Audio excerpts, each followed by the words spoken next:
प्रिय विद्यार्थियों, हार्दिक स्वागत है। कैसे हैं आप सब? आज की क्लास शुरू करने का वक्त है और फटाफट सब लोग क्लास में आ जाइए और हम लोग शुरू करते हैं। ब्रह्मास्त्र सीरीज़ के प्रति आपने जितना प्यार दिखाया है उसके लिए आप सभी का एक बार पुनः हृदय से धन्यवाद। आइए देखते हैं आज के चुनिंदा प्रश्नों में कौन कौन से प्रश्न शामिल किए गए हैं। फटाफट रेडी हो जाइए, कॉपी पेन लीजिए और पहला प्रश्न स्क्रीन पर आ रहा है, देखिए। पहला प्रश्न आपकी स्क्रीन पर है, आप देखिए क्या कह रहा है। किस मानव प्रजाति ने सर्वप्रथम शवों को दफनाने की परंपरा शुरू की? किस मानव प्रजाति ने सर्वप्रथम शवों को दफनाने की परंपरा शुरू की? देखिए प्रश्न आपके पास हैं A B C D, Australopithecus, Pithecanthropus, Neanderthal और क्रो-मैग्नन। जवाब दीजिए आप लोग फटाफट। हाँ, बिल्कुल ठीक जवाब दे रहे हैं और सही जवाब है निएंडरथॉल मानव। ठीक है, सही जवाब है निएंडरथॉल। मानव शवों को, इन्होंने मनुष्य के शवों को अपने समूह के, अपने कबीले के या जो भी कह लीजिए, उन कोई भी डेथ हो जाती थी तो उन शवों को अपनी गुफा के अंदर ही दफनाया है।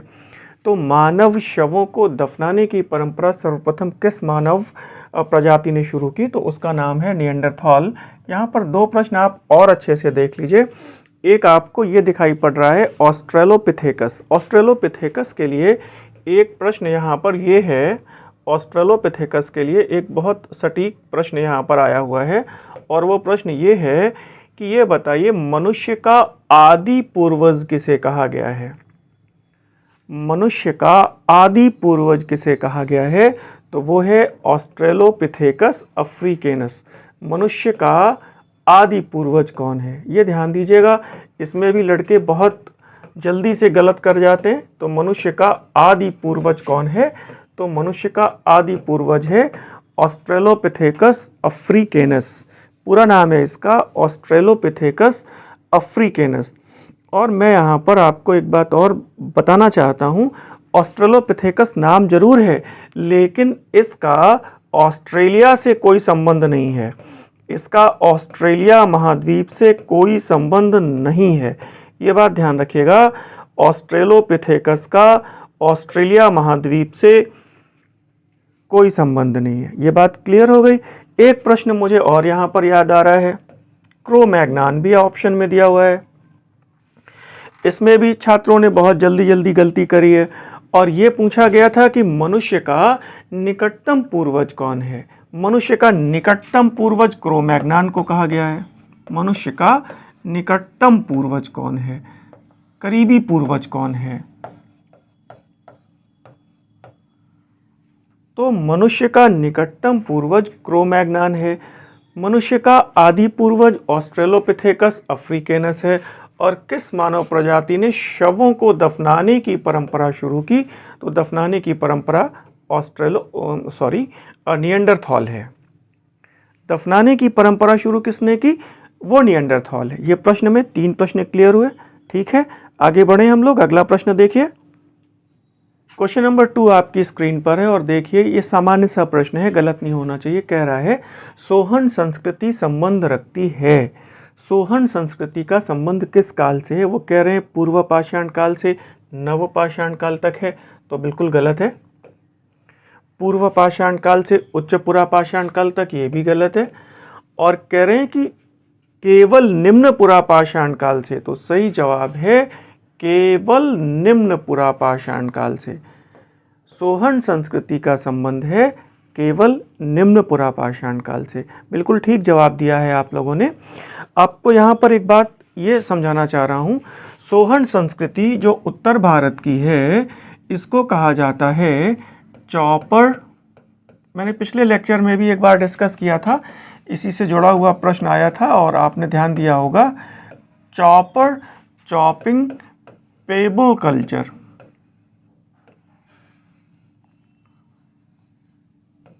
ठीक है, ये देख पा रहे हैं आप। और निम्न पुरा पाषाण काल से ही दक्षिण भारत में जो संस्कृति पनपी है उसको मद्रासी संस्कृति कहा गया है, या फिर दक्षिण भारत की संस्कृति को कहा गया है हैंड एक्स कल्चर। दक्षिण भारत में हस्त कुठार संस्कृति या फिर हैंड एक्स कल्चर। इस प्रश्न को मैंने बहुत अच्छे से डिस्कस किया था और फिर से रिपीट हुआ है, अच्छे से तैयार रखिए। तीसरा प्रश्न देखते हैं, बिल्कुल ठीक जवाब दे रहे हैं, धैर्य से जवाब दीजिए। इस प्रश्न को देखिए, कल इसको मैंने होमवर्क में दिया था, आप लोगों ने गेस किया, आप लोगों ने सर्च किया।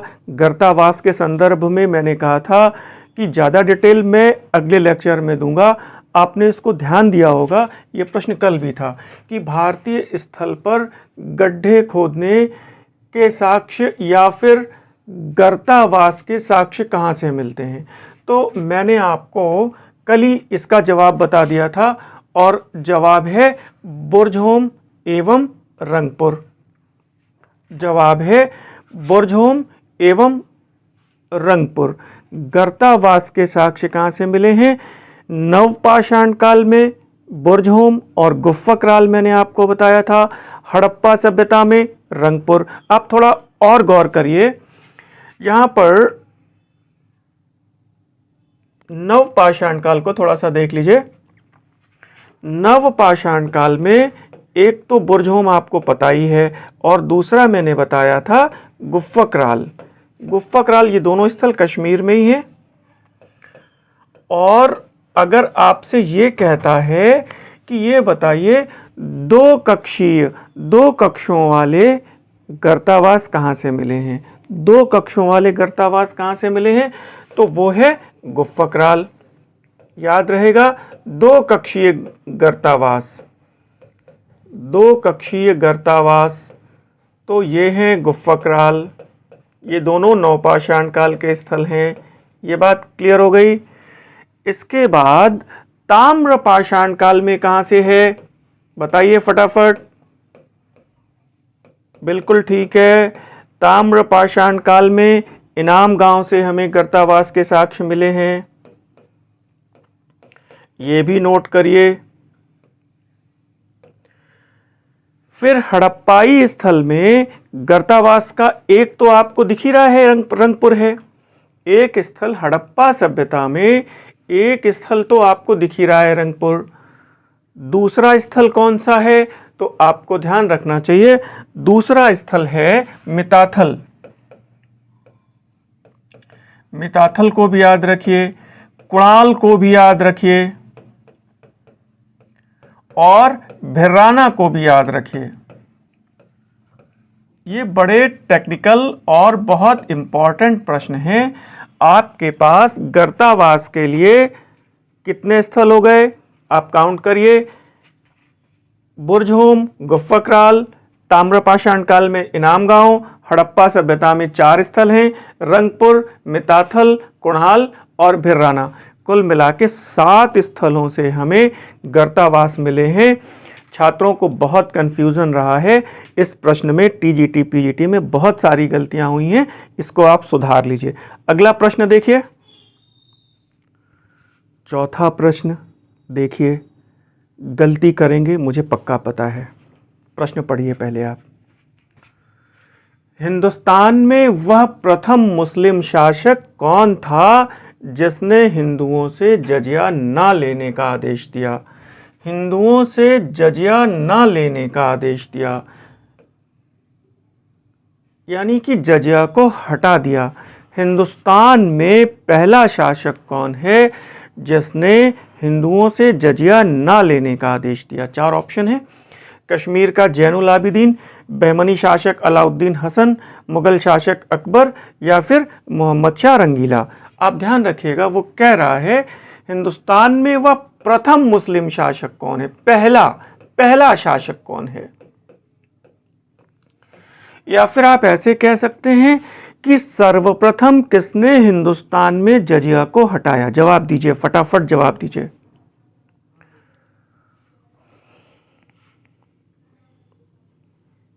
आप देखिए, अगर अधिकतर लोगों ने जैनुल आबिदीन को चुना है तो ध्यान रखिएगा, ये जवाब गलत है, ये जवाब गलत है।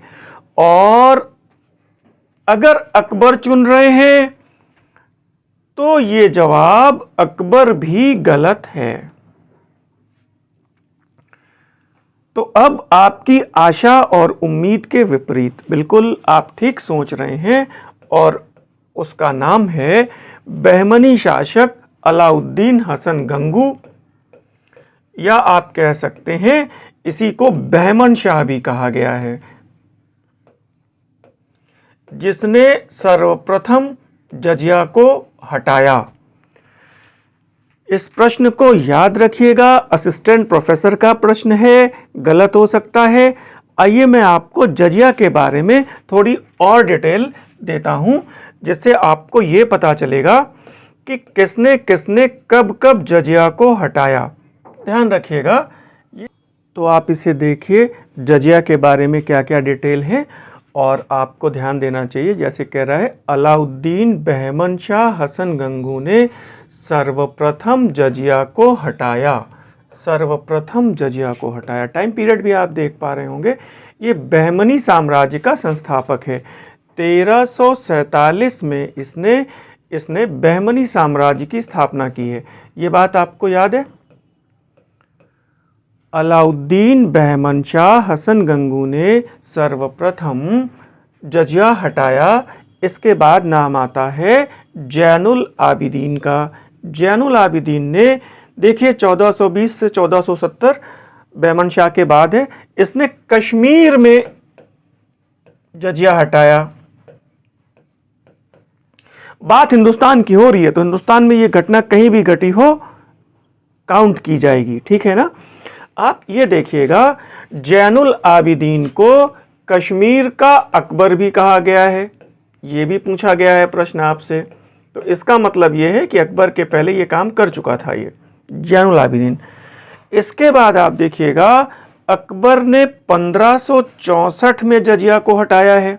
ये बात याद रखिएगा, 1564 में। तो अकबर के लिए एक विशेष बात मैं आपको बता रहा हूं। 1562, 1563, 1564, यहां पर आप याद रखिएगा, इसने दास प्रथा को समाप्त किया। 1563 में इसने तीर्थ यात्रा कर को समाप्त किया, और 1564 में जजिया को समाप्त किया। तो आप इसको ऐसे भी याद रखिएगा, दातीज, दास प्रथा, तीर्थ यात्रा कर और जजिया, 62, 63, 64। तो अकबर ने 1564 में हटाया है। फिर ध्यान रखिएगा, इसके बाद 1564 के बाद 115 वर्षों तक मुगल काल में जजिया नहीं रहा। इसके बाद औरंगजेब ने, ध्यान दीजिएगा, 1679 में पुनः जजिया लगा दिया। औरंगजेब ने 1679 में पुनः जजिया लगा दिया। तो आप देखिएगा, 1564 से 1679, 115 वर्षों तक भारत में जजिया नहीं था। इसके आगे देखिए,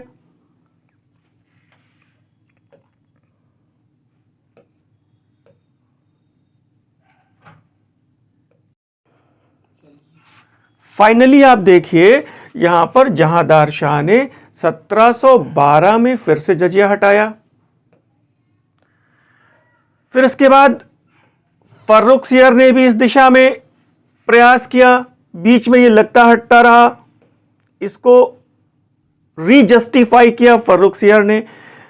1717 में फिर जजिया लग गया। और आपसे एक प्रश्न ये पूछा जाता है कि मुगल काल में अंतिम रूप से किसने जजिया हटा दिया? तो मोहम्मद शाह रंगीले ने पूरी तरह से अंतिम बार जजिया हटा दिया। ये बात क्लियर हो गई। एक बात कहिए तो मैं और बता दूं, आपको ये ध्यान रखना चाहिए कि भारत में पहली बार जजिया मोहम्मद बिन कासिम ने लगाया। किसने लगाया? मोहम्मद बिन कासिम ने लगाया था, और तब से ये चलता रहा। 712 ईस्वी में इसका उल्लेख मिलता है हमारे पास। और इसके बाद ये भी ध्यान रखना चाहिए कि मोहम्मद बिन कासिम ने ब्राह्मणों को जजिया से मुक्त रखा था। तो ये कहा जाता है, ये बताइए कि किसने ब्राह्मणों को भी जजिया के अंतर्गत ला दिया? बिल्कुल सही बता रहे हैं आप लोग, बताइए कौन है? बिल्कुल ठीक है, और वो है ब्राह्मणों से भी जजिया वसूलने वाला दिल्ली सल्तनत में फिरोज शाह तुगलक, ठीक है, और वो है दिल्ली सल्तनत में फिरोज शाह तुगलक। बात क्लियर हो गई। अगला प्रश्न देखें। ठीक चल रहे हैं। अगर आपके प्रश्न गलत हो रहे हैं ना कहीं पर, तो घबराइए नहीं, नोट करते चलिए। मैं बार बार आपसे कह रहा हूँ कॉपी पेन लेकर बैठिए और नोट करिए। कुछ छात्रों ने कहा कि सर जैसे हम लोग जवाब देते हैं तो आप नाम पुकार लिया करिए कि हाँ इन्होंने सही दिया, इन्होंने गलत दिया। इस परंपरा में मैं विश्वास नहीं रखता हूँ, क्योंकि इससे टाइम खराब होगा। केवल व्यक्तिगत संवाद की क्लास में जितनी गुंजाइश हम लोग रखेंगे उतना ही टाइम खराब होगा। बिल्कुल ठीक है ना। केवल प्रश्नों पर विचार करिए, जवाब दीजिए, रिप्लाई करिए। कोई दिक्कत आती है मुझसे आप व्यक्तिगत तौर पर संवाद कर सकते हैं। ठीक है, अगला प्रश्न देखिए। सामान्य सा प्रश्न है, गलती इसी प्रश्न में हुई है। आप देखिए, कौन INA, INA का मतलब है Indian National Army. It means Azad Hind फौज।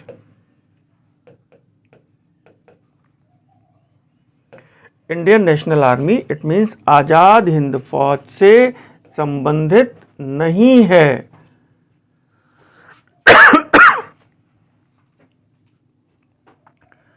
संबंधित नहीं है। जवाब दीजिए, फटाफट करिए भाई। आप ध्यान रखिएगा, बिल्कुल ठीक कह रहे हैं। सही जवाब है रास बिहारी घोष। अक्सर करके कंफ्यूजन रास बिहारी बोस और रास बिहारी घोष में ही होता है। रास बिहारी बोस, आप ऐसे याद रखिएगा, ये दो बोस हैं। एक सुभाष जी हैं, एक सुभाष जी हैं, सुभाष चंद्र बोस जी हैं, भारतीय इतिहास के महानायक, और दूसरे रास बिहारी बोस हैं। ये दोनों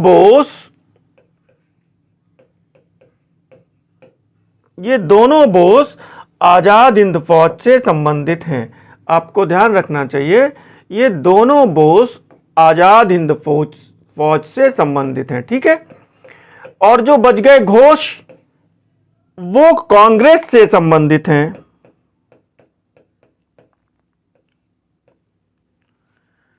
रास बिहारी घोष ये आजाद हिंद फौज से संबंधित नहीं है। और एक बात ये भी देख लो आप लोग कि 1907 का जो सूरत अधिवेशन है, ये उसके अध्यक्ष भी थे। 1907 के सूरत अधिवेशन में, जिसमें कांग्रेस नरम दल और गरम दल में विभाजित हो गई, उस अधिवेशन के अध्यक्ष कौन थे? वो थे रास बिहारी घोष। क्लियर हो रही है बातें? बहुत सारे प्रश्न निकल के आ रहे हैं। और फिर आप ध्यान रखिएगा, लक्ष्मी सहगल हैं ही और कैप्टन मोहन सिंह या जनरल मोहन सिंह हैं ही। तो अगला प्रश्न देखें हम लोग। दिल्ली सल्तनत का प्रश्न है और ये कह रहा है, किसका कथन है कि एक स्त्री के लिए सबसे उत्तम स्थान पर्दा या कब्र है। थोड़ा ध्यान रखिएगा, एक स्त्री के लिए सबसे उत्तम स्थान पर्दा या कब्र है। यह बड़ी बात है। ये पर्दा या कब्र की बात आ रही है और इसमें 4 विकल्प आपके पास हैं। और 4 विकल्प कौन कौन से हैं ये देख लीजिए। कब्र की बात आ रही है भाई, देखिए यहां पर पर्दा तो ठीक है, यहां पर कब्र की बात आ रही है। और 4 ऑप्शन है, अमीर खुसरो, इसामी, बदायूनी और शेख अहमद सर हिंदी। और अगर आप बाय द वे इसमें इसामी सर को चुन रहे हैं, इसामी साहब को चुन रहे हैं, तो इसामी जवाब गलत हो जाएगा, क्योंकि इसामी का स्टेटमेंट कुछ दूसरा है। बताइए। हाँ बिल्कुल ठीक कह रहे हैं। और ये सही जवाब है इसमें बदायूनी। अब्दुल कादिर बदायूनी इसमें सही जवाब है। अब्दुल कादिर बदायूनी इसमें सही जवाब है। वो कहते हैं कि एक स्त्री के लिए या तो वो पर्दे में रहे या फिर वो कब्र में रहे। ये बात कहते हैं बदायूनी। जबकि इसामी का कथन है, इसामी क्या कहते हैं? इसामी कहते हैं या तो वो पर्दे में रहे और या फिर वो चरखा चलाए, पर्दे में रहकर चरखा चलाए, पर्दे में रहे और चरखा चलाए। तो ये कथन इसामी का है और पर्दा प्रथा की अनुशंसा, पर्दे में रहने की परंपरा की बात, इसका समर्थन अमीर खुसरो भी करते हैं। पर्दा प्रथा का समर्थन अमीर खुसरो ने भी किया, यह बात ध्यान रखिएगा, पर्दा प्रथा का समर्थन अमीर खुसरो भी हैं। लेकिन ये दो स्टेटमेंट हैं, ये इसामी चरखा चलाने की बात कर रहे हैं और बदायूनी कब्र में रहने की बात कर रहे हैं। एक प्रश्न और मुझे याद आ रहा है कि चरखे का सर्वप्रथम उल्लेख किसने किया है? तो चरखे का सर्वप्रथम उल्लेख इसी इसामी ने किया है और इनकी रचना फुतूह उस सलातीन, ध्यान रखिएगा, फुतूह उस सलातीन में चरखे का सर्वप्रथम साहित्यिक साक्ष्य मिलता है। ये बात क्लियर है? कोई हड़बड़ी, कोई जल्दबाजी नहीं होनी चाहिए। सारी बातें आपने पढ़ी हैं।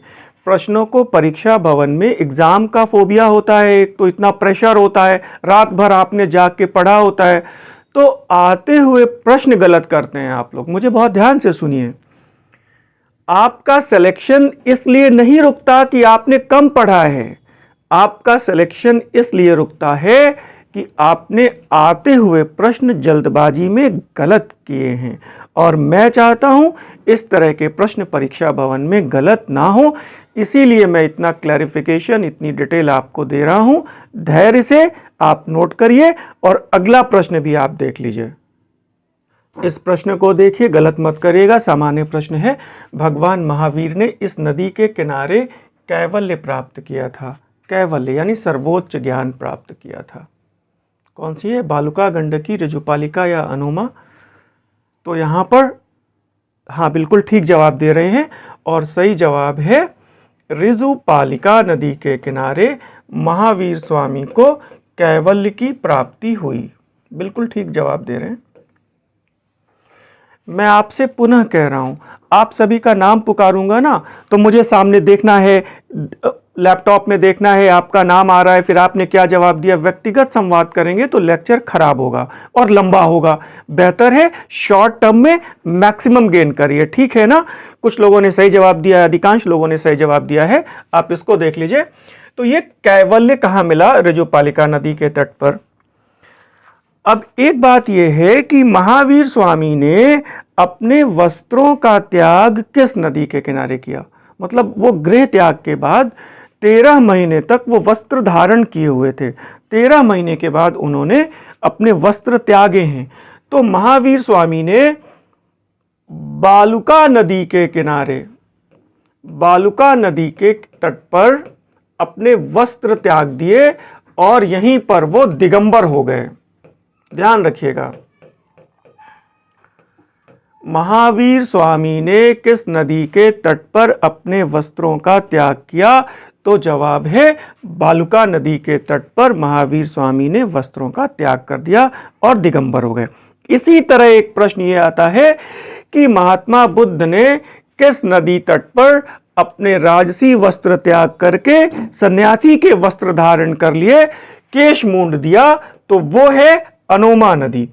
अनोमा नदी के किनारे, अनोमा नदी के किनारे भगवान बुद्ध ने वस्त्र त्यागे। भगवान बुद्ध अनोमा नदी के किनारे हैं और सन्यासी के वस्त्र धारण कर लिए। दोनों में फर्क है, ध्यान रखिएगा।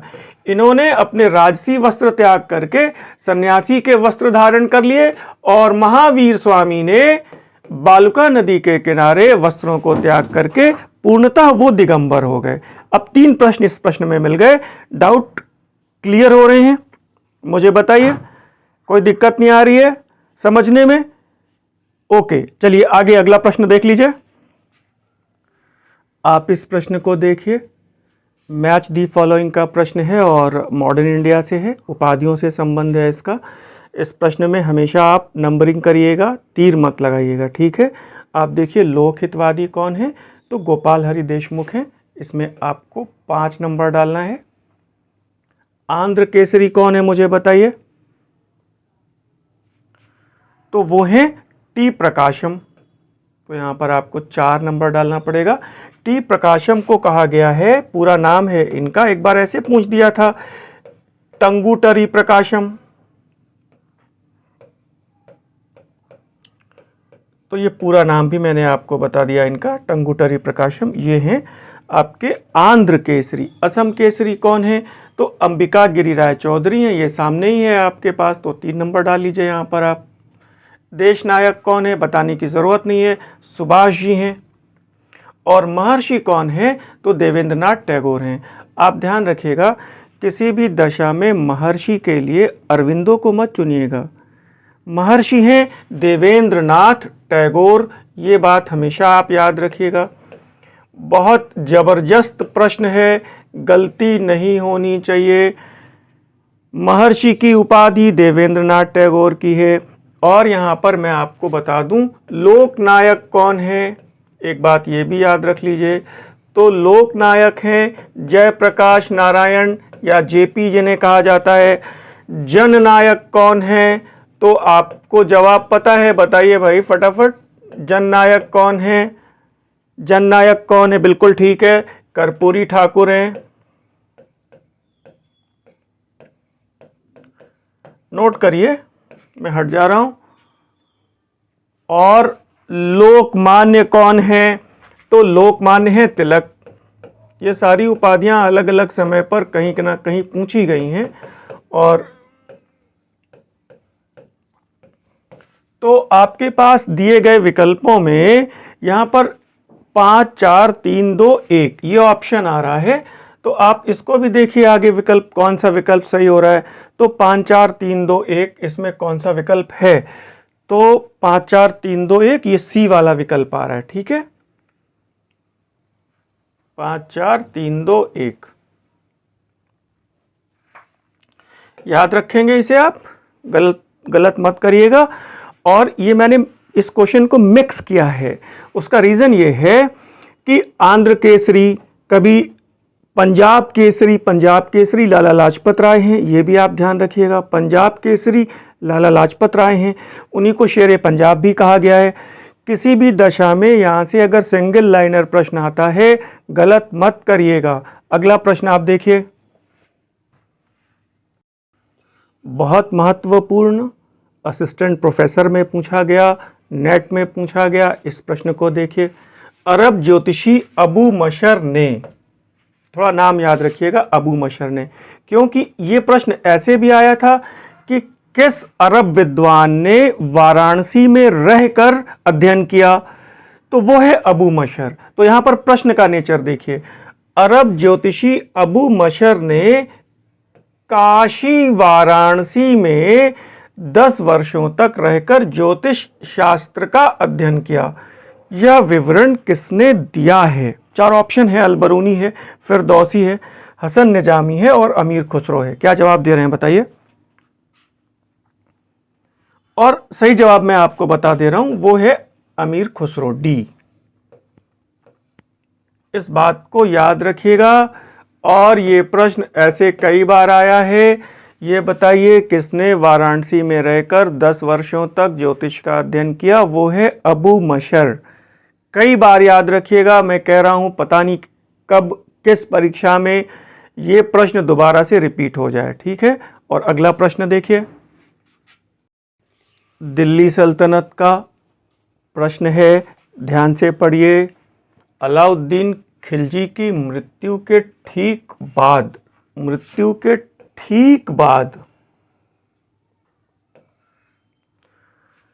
कौन दिल्ली की गद्दी पर बैठा?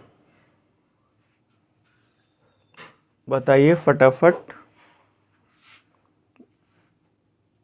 अगर आप बाय द वे कहीं गलती से मुबारक शाह खिलजी को चुन ही रहे हैं तो गलत चुन रहे हैं। बहुत से लोग, हाँ ठीक है, आप ध्यान दीजिएगा। और सही जवाब है इसमें शिहाबुद्दीन उमर। अलाउद्दीन की पत्नी झात्यपाली का बेटा शिहाबुद्दीन उमर अलाउद्दीन की मृत्यु के ठीक उपरांत गद्दी पर बैठा, ठीक है। तो शिहाबुद्दीन उमर को याद रखिएगा, गलत मत करिएगा।